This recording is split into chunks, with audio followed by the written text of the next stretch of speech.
this is Kelly Sheptak for Her Melody TV, and today we are here with My Dear Disco at Billy's Lounge in Grand Rapids. So, hey guys, what's up? Hey. Don't tell me I'm replaceable.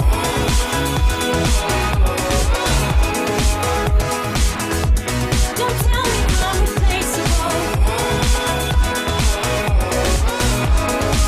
replaceable. Could you introduce yourself to the camera?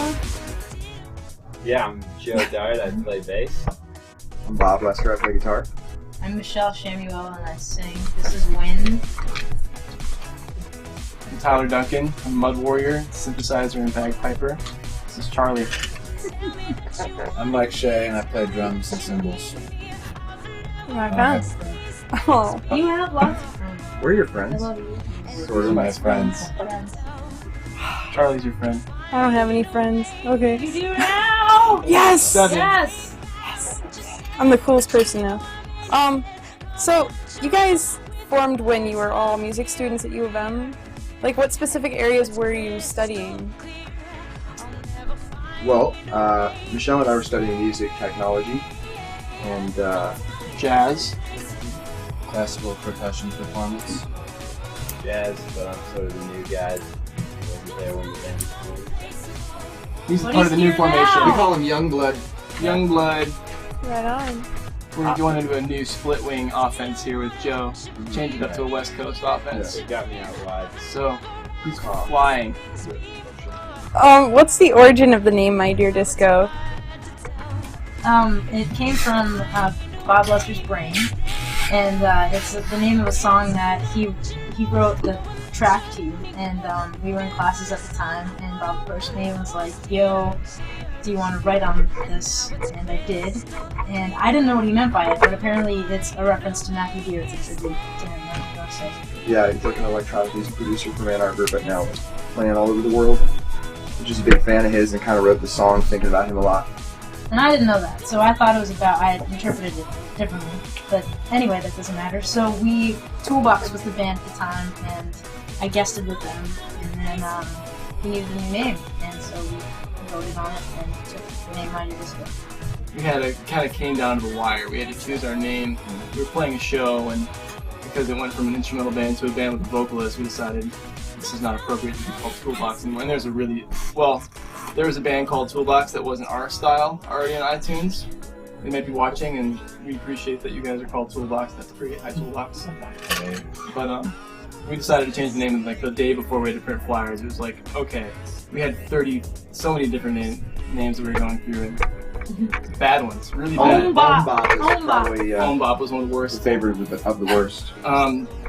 What was there's a State of Catherine, Chema Forte. Brave Mammals, Brave Mammals. That's Yeah, a good that's one. pretty good. Ye Old Folk. That was my Yeah. personal favorite. We had And they were all unacceptable at the end of the day. My Dear Disco, and Cat. State and Catherine. Yeah, My Dear Disco popped out. Here we are. It's an awesome name, though. Was your first show really performed in the Czech Republic? Technically, yes. Why?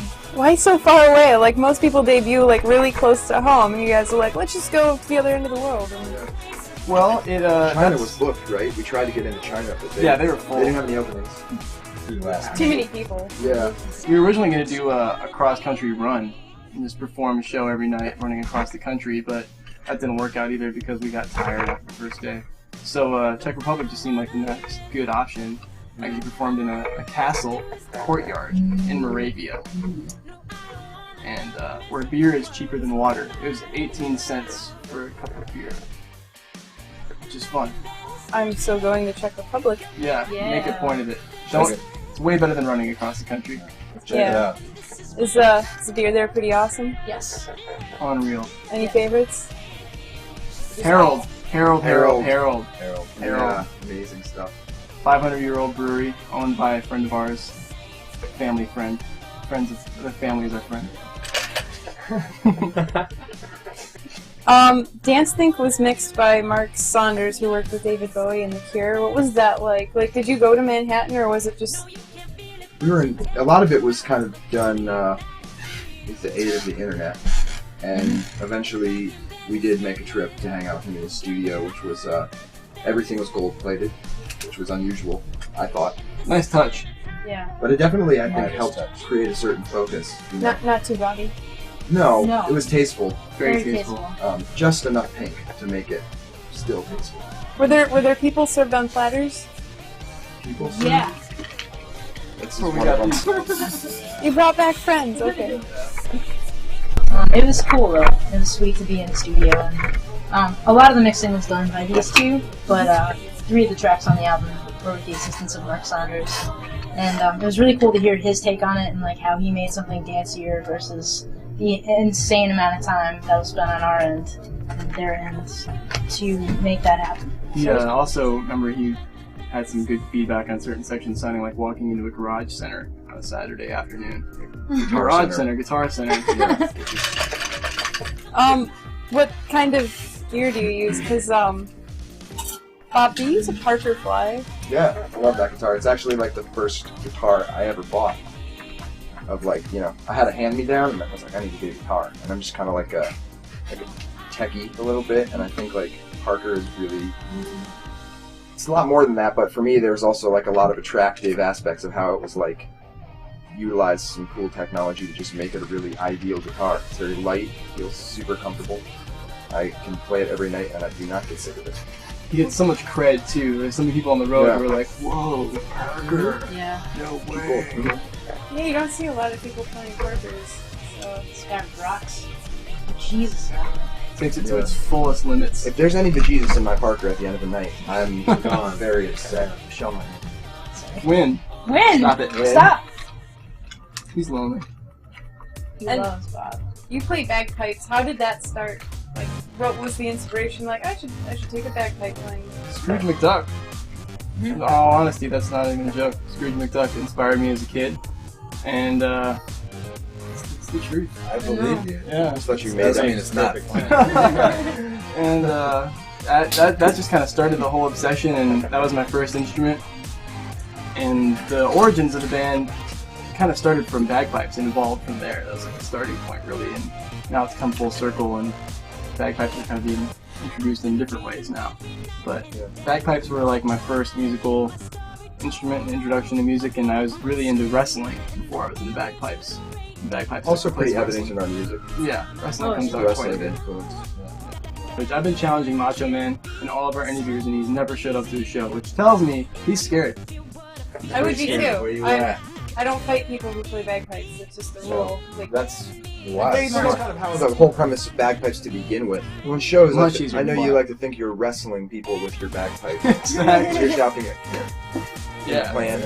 You totally got people in a sleeper hold. it's a mental wrestling match for sure. oh, you guys have been like doing a lot of tours and all that. And where do you find the time to write music? You make the time. Yeah. I guess some people can do it on the road. Yeah, you gotta make the time. So, It's a commitment yes. to write music because it's easy to get kind of buried under the other mounds of work that are required to just be in a band. It seems like it's not that much work, but my God, it is a lot of work. It's actually just busyness, and so you just got to be like, I'm gonna treat writing music as importantly as I treat anything else like that I care about or anything. Just got to do it. You gotta Yeah. sacrifice for it. Like last night we played a gig and got home around 3:30 in the morning, and I believe today early in the afternoon, and there was 3 hours to use in that space in between, so that was time. Yep. Use that. You guys have an incredible work ethic. I've just been like, I'm tired. Forget it. I think that. So once you've written the song, like, what's your approach to recording? It's kind of varied. I think we are still like young enough that we haven't in this whole band and this process with this group to kind of like settle on a whole mode of operation. I mean, some songs we've like gone and rented studio space and done that whole thing up. Other ones have been just completely utilizing home equipment and stuff. And I think we're actually about to do something in the next month where we like all record live, which we've actually never done for one of our studio recordings. Ideally, it'd be awesome to fly to like a remote location and like live in like either a converted house or a studio that has like accommodations and Just like live in a remote peninsula in Sweden, something like that, for a month and just come out with a finished record. Like, that'd be the best. Do like Led Zeppelin style. Exactly. Yeah. Maroon 5 too. Maroon 5, like it's like the rock dream on there. The band. Lee Perry, the upsetter. Mm-hmm. Lives in like a castle. Charlie the Pimp in a Cup. Perhaps you could rent a mountain. Yeah. Yeah. Pricing is weird on that. And if you go in with a couple of other people, like a timeshare mountain, it can be possible. Yeah. It's definitely explored. Make sure it's not like an active volcano, because that could be iffy. Yeah. Because they're technically mountains, you know. Could be You awesome. never know. We listen back to the tape, and that's the hit. What's up with that take right there? Why is there so much power to the Yeah. mountain, the volcano? You guys have a really unique sound. How did that evolve into what it is now? Organically, Yeah. just let it come out. You know, we're results of this digital age where influence is readily available, and there's such a wide diversity of music at our fingertips that it's hard not to be influenced by a lot of things, unless you're someone who's just really into, like, I find that organ players can sometimes be really, really into organ, and I don't think we're that way anyway. We like to listen to a lot of different kinds of music, and we all play different instruments, and we're just kind of eclectic that way. So it just organically would happen that if we let it all come out, the influences would combine in a unique way, because we're all unique musicians, and just don't fight it. I think if you are really listening to the people that you're playing with and writing with, and you can always find a way to complement whatever musical personality they're bringing to the thing. So it's kind of an environment where if you have a lot of respect for the people, you just kind of trust their influence. And I think because we're all coming at it from different places, it just lets a lot of different things shine out. Just be like, yeah, all right, I didn't know that this tune needed a super funkadelic pocket bass line, and then JB just drops it down, and it's like, all right, now I need to meet that. I think there's also the more you play with specific people, the more you learn each other's personalities, and you start to just know how to fit in with each other the Yeah. more you do it. Pick Part your of the favorite. show, Second we do- favorite. Second favorite. Oh. We have to do rapid fire. 6 questions, 60 seconds. Man. Oh, okay. Love it. So, ready? 6 questions, 60 seconds? Yeah. Hammond organ or Fender Rhodes? Fender Rhodes. Guild B301 or Rickenbacker 4001? Rickenbacker. Quincy Jones or Nile Rodgers? Quincy Jones. That's tough for me, actually. Quincy. I'll say Niles because he's got a lot of Quincy love here, but Oh, Niles yeah. Rodgers, dude, it's all about I'm coming out. That That track is will make people Quincy. lose their minds, Yeah, it dude. does. But I I'm guess sticking with all of Quincy. Michael Jackson does too, so it's tough. Alright. Wheat or rye? Wheat. Rye. Probably Ride for me. Crunchy or smooth? Crunchy. Crunchy. And Coke or Pepsi? So we already addressed this Pepsi part. Oh! Oh, he's wrong. Actually, it's Coke. Yeah, it's Coke. Oh. It's Pepsi. I like Dr. Pepper. But, I'm with you. Okay, What's hold that? on, dude. We'll that get you Pepsi? happening. it's other. All right, was that 6? Oh, Did we do the it? other thing on We the took cap. probably 3 or 4 minutes for that. No, I think you're good. I'll splice it somehow, make you guys win. But you'll totally get an extra Win? mention on our website. So yay! This is Chamuel! Charlie! Oh my god. Guys, So sorry. time out. So Time out. sorry. Oh, I think so. There he is, buddy. Little bit.